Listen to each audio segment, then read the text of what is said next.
কবরে যদি চাদর দেওয়াই লাগে তাহলে রাসূল করিম সাল্লাল্লাহু আলাইহি ওয়াসাল্লামের কবরের উপরে সোনার সুতা দিয়ে চাদর দেওয়া উচিত ছিল, তুলার সুতা না, সোনার সুতা। আর ওই রকমের দেওয়ার সিস্টেম হলে উম্মতেরা সোনার সুতা না, নিজের বুক নিজে ভাইয়া কলিজা পার করে রাসূলুল্লাহর কবরের উপর দিয়ে দিত। নবীর পরে সম্মান সাহাবায়ে কেরামদের কবরের উপরে চাদর নাই, আগরবাতি নাই, মোমবাতি নাই, গোলাপ পানি নাই, গম্বুজ নাই। মাজার একটা হইছে, সেটারে গম্বুজ বানাইতে হবে। কেন গম্বুজ বানাবে? দরকারটা কি?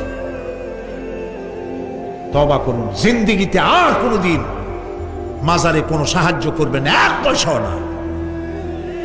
টাকা পয়সা দিবেন, এতিমকে দিবেন, ভিক্ষুককে দিবেন, বিধবাকে দিবেন। পরীক্ষা দিতে পারে না, ফি দিতে পারে না, পরীক্ষা দিতে পারছে না, ওরে দেন। বাড়িতে চাল নাই, পানি পড়ে, ওরে দেন। অন্ধ মানুষকে দেন, লুলাকে দেন, এতিমখানায় দেন, মাদ্রাসায় দেন, টিউবওয়েল বানায় দেন যেখানে পানি নেই। এই সব কাজ করেন, সওয়াব হবে। সুবহানাল্লাহ।